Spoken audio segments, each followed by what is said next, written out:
Lectura del Santo Evangelio según San Lucas.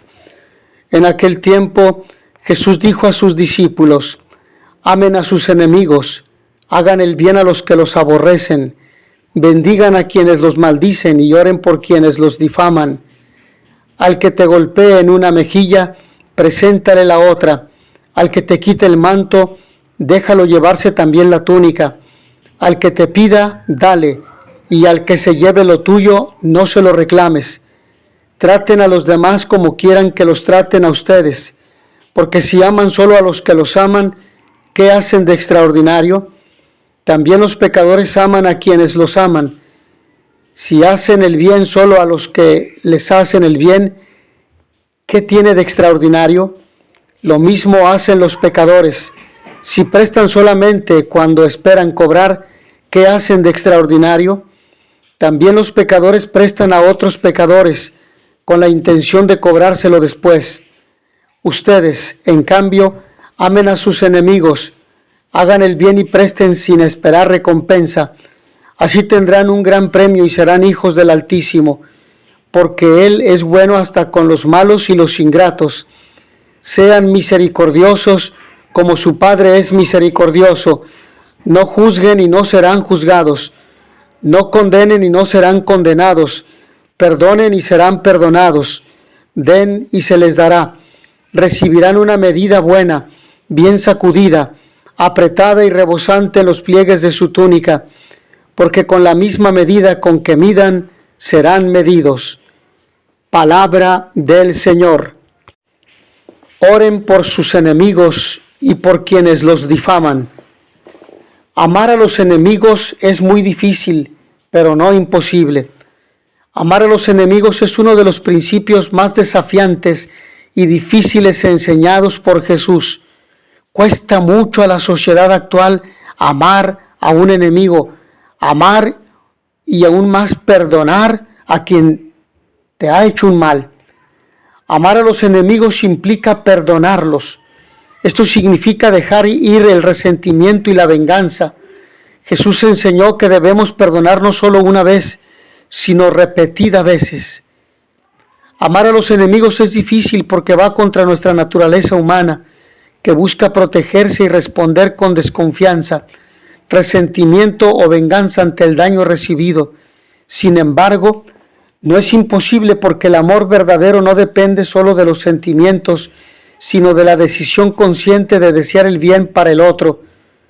Con la gracia de Dios, la práctica del perdón y la imitación del ejemplo de Cristo, podemos trascender nuestros impulsos y amar incluso a quienes nos han herido. Este amor transforma no solo a quien lo recibe, sino también a quien lo da. Entonces, no es sencillo, pero podemos orar por los enemigos. La oración es una forma poderosa de comenzar a amarlos. Jesús dijo: pero yo les digo, amen a sus enemigos y oren por quienes los persiguen. Oren por ellos, pueden transformar nuestro corazón y actitud hacia ellos. Orar por ellos, orar por los que nos difaman, por los que nos calumnian, por los que nos ponen zancadilla, por los que nos traicionan y nos apuñalan por la espalda. Este es el sentido profundo del Evangelio de hoy: aprender a orar, a amar, a perdonar, porque en la misma medida que nosotros amamos y perdonamos, es en la medida que nosotros seremos amados y perdonados. Es de mucha ayuda tratar de entender por qué una persona actúa de cierta manera. Eso puede ayudarnos a desarrollar compasión. A menudo, las personas que hieren a otros lo hacen desde su propio dolor y sufrimiento. Jesús enseñó a responder al mal con el bien. Esto se puede traducir en actos concretos de bondad hacia aquellos que nos tratan mal. San Pablo en la carta a los Romanos en el capítulo 12, versículo 20, dice: si tu enemigo tiene hambre, dale de comer. Si tiene sed, dale de beber. Jesús enseñó a no devolver mal por mal. En lugar de buscar venganza, debemos buscar maneras de responder con amor y bondad. En definitiva, Deberíamos siempre recordar el ejemplo de Jesús en la cruz. Oró por aquellos que lo crucificaron y dijo: Padre, perdónalos porque no saben lo que hacen. Poner en práctica estos principios puede ser difícil y requiere un compromiso continuo y esfuerzo. Sin embargo, el amor a los enemigos es una expresión profunda de la fe cristiana y reflejo del carácter de Dios. Esto refleja el carácter de Dios.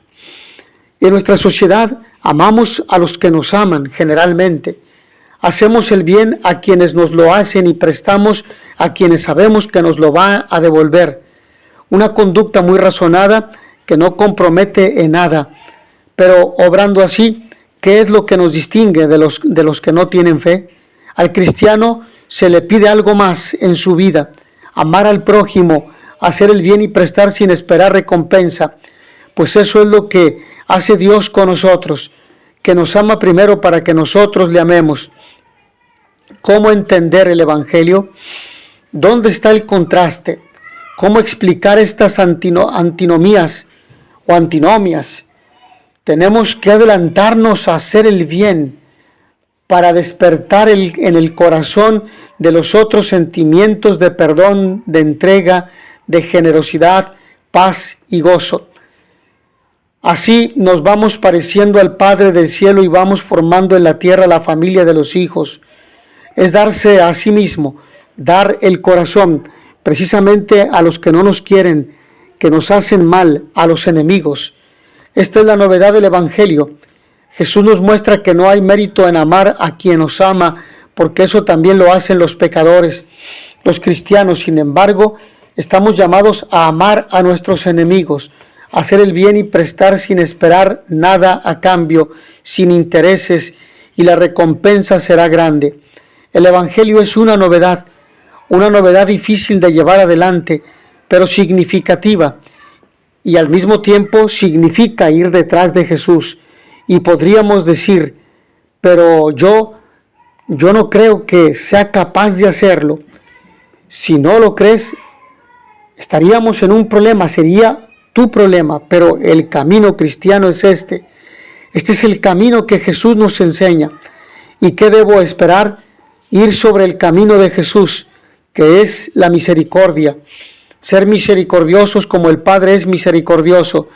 Solamente con un corazón misericordioso podremos hacer todo aquello que el Señor nos aconseja hasta el final. La vida cristiana no es una vida autorreferencial, es una vida que sale de sí misma para darse a los otros. Es un don, es amor, y el amor no vuelve sobre sí mismo, no es egoísta, se da.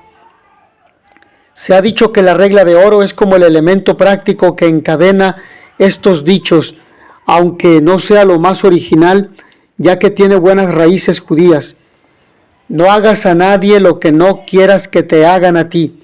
Lucas, no obstante, propondrá como fuerza determinante el sean misericordiosos como Dios es misericordioso. Algunos especialistas intuyen que estas palabras eran como catecismo de los profetas itinerantes. No es el momento de discusiones intrincadas para reconstruir el tenor original de las palabras de Jesús, tal como fueron vividas e interpretadas en los 2 últimos siglos, o en los 2 primeros siglos, mejor dicho. Pero luego aquí se refleja mucho de lo que Jesús pedía a quien le seguía. Su mensaje del reino de Dios implicaba renuncia al odio, a la violencia y a todo lo que Jesús no acepta. Se trata, junto con las bienaventuranzas, del centro del mensaje evangélico en su identidad más absolutamente cristiana, en exigencia más radical, en cuanto expresa lo que es la raíz del evangelio. Y la raíz es aquello que da vida a una planta, que recoge el humus de la tierra. Frecuentemente, cuando se habla de radical, se piensa en lo que es muy difícil o heroico. Si fuera así el cristianismo, entonces estaríamos llamados casi todos a una experiencia de fracaso. Por el contrario, en las exigencias radicales y utópicas del sermón es cuando el cristiano sabe y experimenta qué camino ha elegido verdaderamente Y no es lo importante la dificultad de llevar todo esto a la praxis, sino saber identificarse con el proyecto de Jesús, que es el proyecto de Dios. Por eso mismo, el amor incluso a los enemigos, el renunciar a la violencia cuando existen razones subjetivas e incluso objetivas para tomar disposiciones de ese tipo, es una forma de poner de manifiesto que el proyecto del Evangelio o de Evangelio se enraiza en algo fundamental. Nadie ha podido proponer algo tan utópico, tan desmesurado, como lo que Jesús les propone a hombres y mujeres que tenían razones para odiar y para emprender un camino de violencia. La sociedad estaba dominada por el imperio de Roma y unas cuantas familias se apoyaban por ello para dominar entre el pueblo. La pobreza era una situación de hecho. Las leyes se imponían en razón de fuerzas misteriosas y poderosas, de tradiciones, de castas y grupos. El mensaje de Jesús no debería haber sido precisamente de amor y perdón, sino de revolución violenta. Y no es que Jesús no pretendiera una verdadera revolución. Su mensaje sobre el reino de Dios podía sonar en tonos de violencia para muchos, pero ¿cómo es posible que Jesús pida a las gentes que amen a los enemigos? Porque el reino se apoya en la revolución del amor. Así es como el amor del reino no es un romanticismo. Así es como el reino es radical. Así es como el Evangelio no es una ideología del momento, sino mensaje que perdura hasta nuestros días. Jesús quería algo impresionante y no precisamente irrealizable a pesar de la condición humana. Es posible que durante mucho tiempo se haya pensado que la práctica del sermón de la montaña o del llano no es posible llevarla a cabo en este mundo y se considere que su utopía nos excusa de realizarlo. Pero utopía no quiere decir irrealizable, quiere decir que está fuera de la forma común en que nos comportamos los hombres. El amor a los enemigos y la renuncia a la violencia para hacer justicia es lo que Dios hace día y noche con nosotros. Por eso Dios no tiene enemigos, porque ama sin medida, porque es misericordioso, hace salir el sol sobre malos y buenos y llover sobre justos e injustos. Añade Mateo en este caso para ilustrar su comportamiento. La diferencia con Mateo es que Lucas no propone ser perfectos, que en el fondo tiene un matiz jurídico propio de la mentalidad demasiado arraigada en preceptos y normas, sino ser misericordiosos. Esa es la forma o el talante para amar incluso a los enemigos y renunciar a la venganza, a la violencia, a la impiedad. Ser cristiano, pues, seguidor de Jesús, exige de nosotros no precisamente una heroicidad, como muchas veces se ha planteado. Exige de nosotros como algo radical ser misericordiosos. Así pues, la propuesta lucana tiene su propia estrategia. ¿Cómo amar a los enemigos?